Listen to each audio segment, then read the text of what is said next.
오늘 우리가 함께 나눌 말씀은 마태복음 22장 41절부터 46절까지 말씀입니다. 함께 읽겠습니다. 시작. 바리새인들이 모였을 때 예수께서 그들에게 물으시되 너희는 그리스도에 대하여 어떻게 생각하느냐? 누구의 자손이냐? 대답하되 다윗의 자손이니이다. 이르시되 그러면 다윗이 성령에 감동되어 어찌 그리스도를 주라 칭하여 말하되 주께서 내 주께 이르시되 내가 내 원수를 내 발 아래에 둘 때까지 내 우편에 앉아 있으라 하셨도다 하였느냐? 다윗이 그리스도를 주라 칭하였은즉 어찌 그의 자손이 되겠느냐 하시니 한마디도 능히 대답하는 자가 없고 그날부터 감히 그에게 묻는 자도 없더라. 아멘.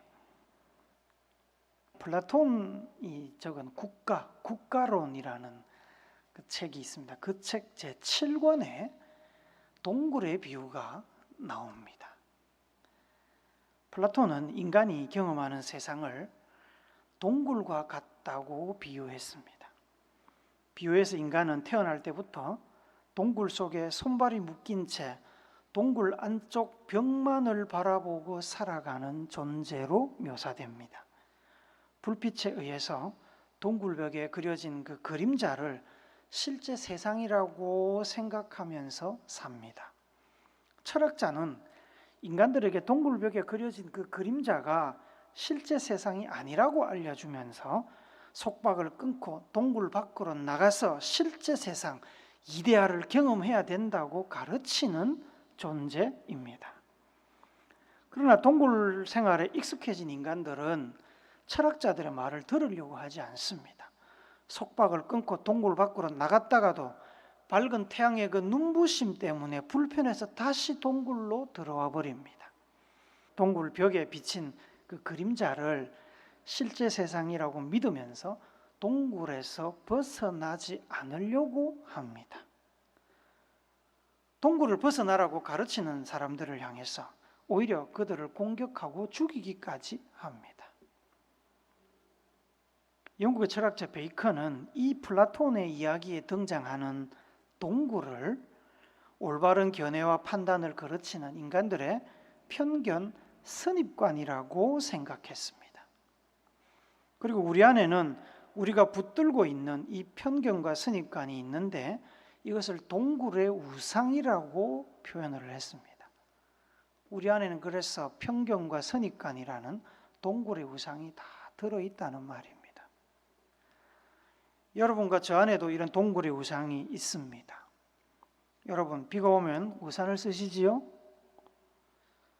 다들 비가 오면 우산을 쓴다고 생각하시지요? 그러나 프랑스 사람들 중에는 비가 와도 눈이 와도 우산을 쓰지 않고 다니는 사람들이 많습니다. 왜 그런지 아십니까? 어릴 때 유치원에서 그렇게 교육을 합니다.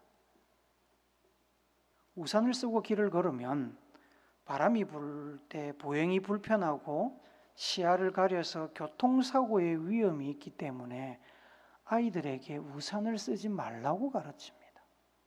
차라리 우비를 입으라고 가르칩니다. 우리와 생각이 다르지요?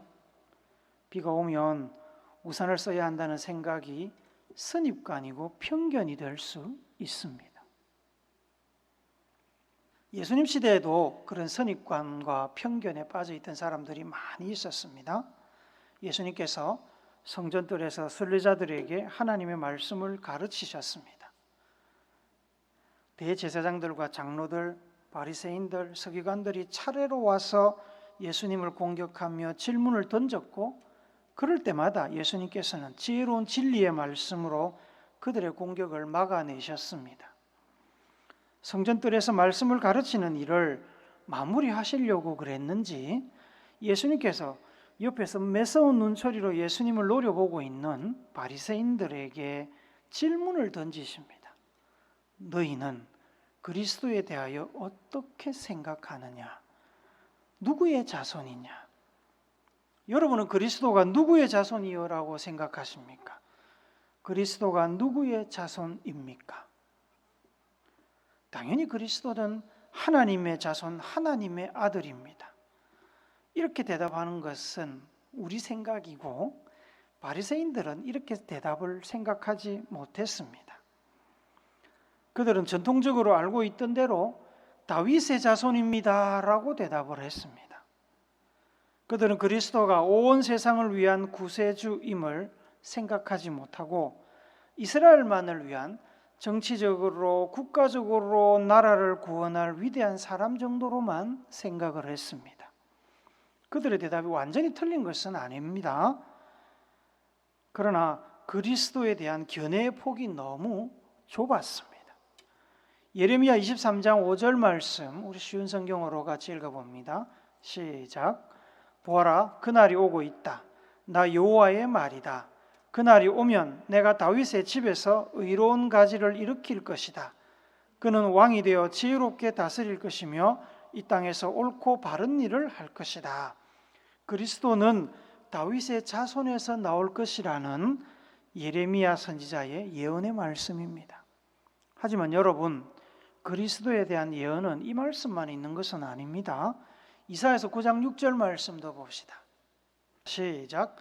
이는 한 아기가 우리에게 낳고 한 아들을 우리에게 주신 바 되었는데 그의 어깨에는 정사를 메었고 그의 이름은 기묘자라 모사라 전능하신 하나님이라 영존하시는 아버지라 평강의 왕이라 할 것임이라. 그리스도가 올 것인데 그는 하나님이 주신 아들이고 하나님과 동일한 분이고 평강의 왕으로 오실 것이라고 이사야는 예언했습니다. 바리새인들이 이 이사야의 글을 몰랐을까요? 그러지는 않았을 겁니다. 하지만 이 말씀을 하나님이자 아들이신 신적인 그리스도에 관한 말씀으로 이해하지 못하고 다윗의 자손이라는 개념에 끼워 맞춰서 이해를 했을 겁니다. 예수님께서는 그들의 생각이 너무 편협한 것을 아셨습니다. 편협한 진리는 진리가 아닙니다. 편협하다는 말은 단순히 부족하다는 뜻이 아닙니다.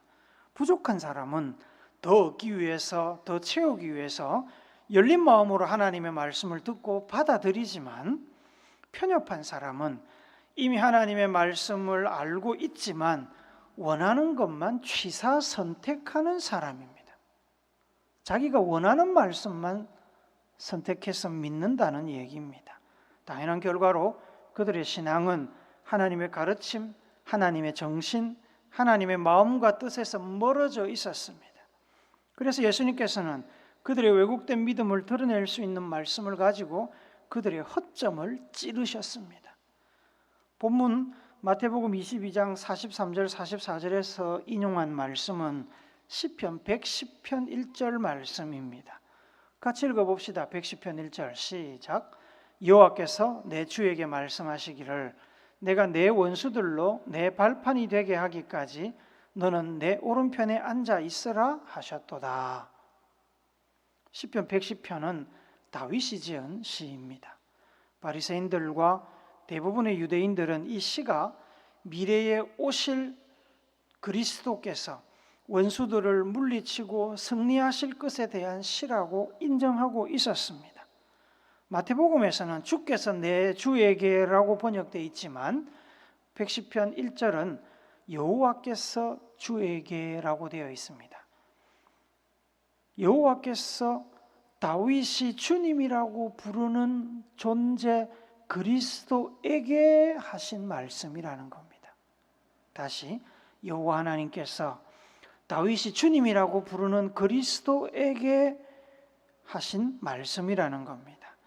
여호와 하나님께서 주님의 원수가 주님의 발판이 되게 하실 때까지 그리스도이신 주님을 하나님 보좌 오른편에 앉게 하셨다고 기록합니다.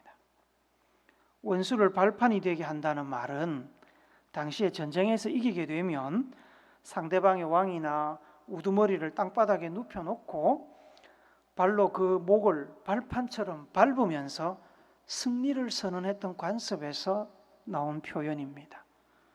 시편 110편 5절 말씀도 같이 봅시다. 시작. 주의 오른쪽에 계신 주께서 그의 노하시는 날에 왕들을 쳐서 깨뜨리실 것이라. 여호와 하나님의 오른편에 계신 그리스도께서 그의 노하시는 날에 왕들을 쳐서 깨뜨리실 것이라. 여기서 논리적인 모순이 이제 존재하게 되는 겁니다. 예레미야 23장 5절에서는 그리스도는 다윗의 자손 중에 나온다고 했는데 시편 110편 1절에서는 다윗이 그리스도를 주님이라고 부릅니다. 예수님께서 이 점을 지적하신 겁니다. 본문 마태복음 22장 45절 한 번 더 봅시다. 시작. 다윗이 그리스도를 주라 칭하였은즉 어찌 그의 자손이 되겠느냐 하시니. 여러분, 바리새인들은 설명할 수 없었습니다. 그리스도를 단지 다윗의 자손 중에 나오는 한 사람의 위대한 혁명가 혹은 정치인 혹은 왕으로만 생각했기 때문에 예수님의 이 질문에 답을 할 수가 없었습니다. 다윗이 태어나지도 않은 후손을 주님이라고 부를 수 없지 않습니까? 그리스도가 영원 전부터 함께 계신 하나님의 아들이자 이 땅에 인간의 몸을 입고 오신 분이 되어야만 설명할 수 있는 겁니다. 예수님께서는 바리새인들과 유대 종교 지도자들이 가르치고 있던 그리스도 사상의 오류를 지적하고 깨뜨리기를 원하셨습니다. 진짜 그리스도가 누구인지를 바르게 알리고자 하셨습니다. 물론 그렇다고 그들이 예수님의 한마디에 그냥 지금까지 가지고 있던 생각과 믿음을 금방 바꿀 거라고는 기대하지 않았습니다.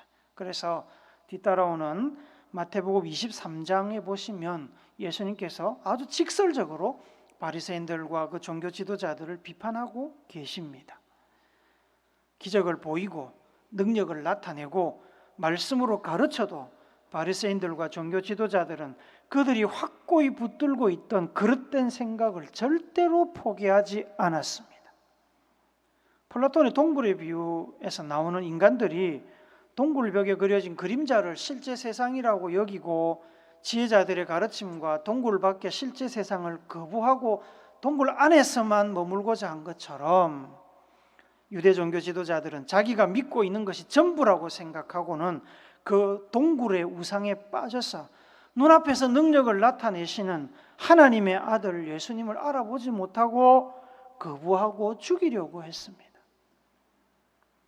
오히려 유대 종교 지도자들보다 못 배우고 무식하다는 소리를 듣고 사회에서 나고자 취급을 받던 가난한 사람들, 여인들, 죄인들, 병자들, 갈릴리 호수에서 업으로 겨우 입에 풀칠하던 사람들은 예수님의 말씀을 듣고 기적을 체험하고 예수님이 진짜 하나님의 아들이구나라는 것을 알아보았습니다. 마태복음 14장 33절 말씀 봅시다. 시작. 배에 있는 사람들이 예수께 절하며 이르되 진실로 하나님의 아들이로소이다 하더라. 마태복음 16장 16절도 봅시다. 시작. 시몬 베드로가 대답하여 이르되 주는 그리스도시요 살아계신 하나님의 아들이시니이다. 하나님을 잘 알고 있던, 말씀을 많이 배웠던 이들은 예수님을 알아보지 못하고 하나님도 모르고 잘 모르고 배운 것도 없는 이들은 오히려 예수님을 하나님의 아들로 알아보았습니다. 어떻게 그럴 수 있었을까요? 예수님 말씀대로 어떻게 나중된 자가 먼저 되고 먼저 된 자가 나중되는 이런 일이 일어날 수 있었겠습니까? 시편 147편 6절 말씀 봅니다. 시작. 여호와께서 겸손한 자들은 붙드시고 악인들은 땅에 엎드러뜨리시는 도다. 마가복음 10장 15절 말씀입니다. 시작. 내가 진실로 너희에게 이르노니 누구든지 하나님의 나라를 어린아이와 같이 받들지 않는 자는 결단코 그곳에 들어가지 못하리라 하시고 그들은 하나님 앞에서 겸손했습니다. 겸손하니까 마음을 열고 받아들이는 겁니다. 마음을 열고 받아들이니까 알게 되는 겁니다. 그들이 겸손했던 것은 가난하고 무지한 환경 때문일 수 있습니다. 뿐만 아니라 하나님 앞에서 진심으로 경건한 삶을 살다 보니 겸손해졌을 수도 있습니다. 누가복음 2장 25절 말씀 같이 봅시다. 시작. 예루살렘에 시므온이라 하는 사람이 있으니 이 사람은 의롭고 경건하여 이스라엘의 위로를 기다리는 자라. 성령이 그 위에 계시더라. 이 시므온은 아기 예수님이 정결의식을 위해서 예루살렘 성전을 찾았을 때 그 아기를 보고, 이제 8일 된 그 아기를 보고 메시아임을 알아본 사람입니다. 사도행전 10장 2절 말씀 봅시다. 시작. 그가 경건하여 온 집안과 더불어 하나님을 경외하며 백성을 많이 구제하고 하나님께 항상 기도하더니, 하나님 앞에서 경건한 삶을 살던 로마 군대 백부장 고넬료는 이방인임에도 불구하고 유대인 베드로를 통해 예수님을 영접하고 온 가정이 구원받는 역사가 이 가정에 일어났습니다. 왜요? 그가 경건한 삶을 살았기 때문에. 겸손한 이들은 마음의 문을 열고 있습니다. 그래서 예수님을 알아보고 예수님의 말씀을 받아들입니다. 그런 사람들에게 말씀이 선포되면 역사가 나타납니다. 마태복음 13장 8절 23절 읽습니다. 시작. 더러는 좋은 땅에 떨어짐에 어떤 것은 100배, 어떤 것은 60배, 어떤 것은 30배의 결실을 하였느니라. 좋은 땅에 뿌려졌다는 것은 말씀을 듣고 깨닫는 자니 결실하여 어떤 것은 100배, 어떤 것은 60배, 어떤 것은 30배가 되느니라 하시더라. 마음의 문을 활짝 열고 예수님의 말씀을 마음밭에 온전히 받아들인 사람 100배, 60배, 30배의 결실을 거두게 된다는 말씀입니다. 계시록 3장에 보면 예수님께서 라오디게아 교회를 향해서 책망하시는 말씀이 나옵니다. 두 가지를 언급하시는데, 하나는 그들의 신앙이 너무 뜨뜻미지근하다는 것이었습니다. 뜨뜻미지근하다는 게 무슨 뜻입니까? 열정이 없습니다. 교회는 다니는데 예수는 믿는다고 하는데 열정이 없었습니다. 뜨겁지도 않고 차지도 않고, 그래서 예수님께서 먹기 싫어 토해버리겠다고 하십니다. 다른 하나는 이것이 그들이 뜨뜻미지근한 이유이기도 한데, 그들은 스스로 부유하고 부족한 것이 없다고 생각하면서 안일해졌고 스스로 현재 상태에 만족하고 주저앉아 있었습니다. 그래서 간절히 하나님을 찾지도 않고 간절히 말씀을 구하지도 않았습니다. 예수님께서 그들이 어리석다고 하셨습니다. 그들이 겉으로는 부유해 보이지만 실질적으로 영적으로 공고하고 가련하고 가난하고 눈멀고 벌거벗었다고 책망하셨습니다. 그런 라오디게아 교회를 향해 예수님께서는 그들이 부유함으로 인해 교만해졌어, 마음이 닫혀 있다고 꼬집으시면서 이렇게 말씀하십니다. 계시록 3장 20절 말씀 같이 읽읍시다. 시작. 볼지어다 내가 문 밖에 서서 두드리노니 누구든지 내 음성을 듣고 문을 열면 내가 그에게로 들어가 그와 더불어 먹고 그는 나와 더불어 먹으리라. 마음의 문을 열고 예수님을 받아들이면, 말씀을 받아들이면 예수님과 함께 살게 되는 겁니다. 예수님과 함께 살아야 구원도 경험하고 천국의 소망도 생기는 겁니다. 예수님하고 남남의 관계가 되면 안 됩니다. 여러분, 이 문제는 단지 신앙의 문제만은 아닙니다. 편견과 선입관의 틀 안에 갇혀 있는 사람, 동굴의 우상을 섬기며 사는 사람은 예수님과도 친밀한 관계를 맺지 못하지만 다른 사람들이나 세상과도 친밀한 관계를 맺지 못하고 그저 수박 그달기식의 관계 혹은 일관계, 이권관계, 소유와 권력에 의한 상하관계로만 존재하게 됩니다. 진정한 관계에서 얻을 수 있는 행복과 기쁨을 누리지 못한 채 피상적인 쾌락과 자기 만족만을 추구하면서 살게 됩니다. TV를 틀면 나오는 재벌이나 권력을 가진 사람들의 그 갑질 행포, 뉴스를 통해 가끔 소개되는 다른 이들의 눈살을 찌푸리게 만드는 아주 이기적인 행동들, 데이트 폭력, 가정 폭력, 아동 학대, 학교 폭력 등등은 모두 사람들과의 관계가 온전하지 못하기 때문에 나타나는 현상입니다. 사람들과의 관계가 온전하지 못한 것은 환경을 비롯한 여러 가지 요인들이 있겠지만 그런 요인들로 인해서 편견이나 선입관이 생겨나고 그 틀 안에 갇혀 있기 때문에 그렇습니다. 사람을 존중해야 할 귀한 인격으로 보지 못하고 물건과 같은 대상으로 취급하거나 특권의식을 가지고 관계를 계급화시키거나 주변인들을 단순히 경쟁자요 믿지 못할 존재로 여기는 상처나고 왜곡된 마음과 시각을 가진 사람들이 너무나 많습니다. 그러한 상처나고 왜곡된 마음과 시각에 이기심과 교만이 더해져서 다른 사람이 심지어 예수님도 뚫고 들어갈 수 없는 동굴을 만들어 놓고 그 안에서 살고 있습니다. 안락함을 느끼고 동굴에서 빠져나오지 않으려고 합니다. 그 안에서 갇혀 살다가 그렇게 세상을 떠나는 겁니다. 마음의 문을 열고 사람을 인격으로 보고 나보다 남을 높게 여기고 받아들이면 세상에는 얼마나 훌륭하고 좋은 사람들이 많은지 모릅니다. 하나님께서 만드신 세상과 사람은 여전히 하나님의 아름다운 성품을 가지고 있는 존재입니다.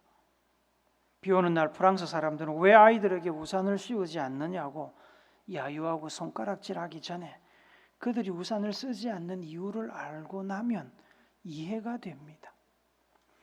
영국 사람들은 햇빛이 나면 집 마당에 그냥 훌러덩 옷을 벗어 던지고 누워서 햇빛을 쬐입니다. 이해하기 어려운 행동이죠. 민망스럽습니다. 그러나 이유가 있습니다. 이 영국은 비와 안개가 많은 나라이다 보니까 평소에 일조량이 부족합니다. 비타민 결핍으로 인해서 여러 가지 질병을 많이 앓습니다. 그래서 영양제도 먹고 그렇게 합니다. 해가 좋은 날이면 일광욕을 통해서 비타민을 섭취하기 위해서 그렇게 그냥 벌러덩 누워서 선탠을 하는 겁니다. 나이가 든 사람들은 젊은 사람들을 이해하지 못합니다. 젊은 사람들은 앞선 세대들을 이해하지 못하죠. 그래서 충돌합니다. 가난한 사람들은 부유한 사람들을 부러워하지만 부유한 이들의 삶의 행태를 이해하지 못합니다. 부유한 사람들은 가난한 사람들의 삶의 모습을 동정하거나 무시하고 차별합니다.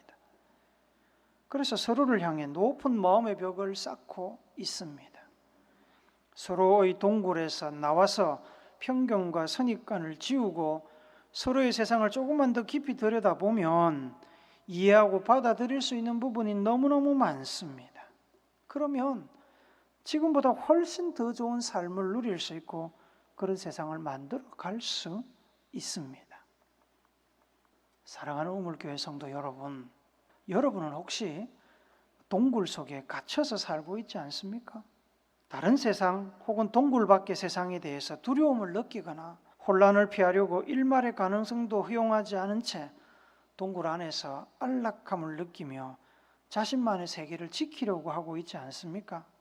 이제 겨우 20년 살았고 50년 살았는데 마치 1000년 만년 살아온 사람처럼 근거가 빈약한 확신에 가득 차서 다른 사람들의 말에 귀를 기울이지 않고 내 이야기만 쏟아내고 있지 않습니까?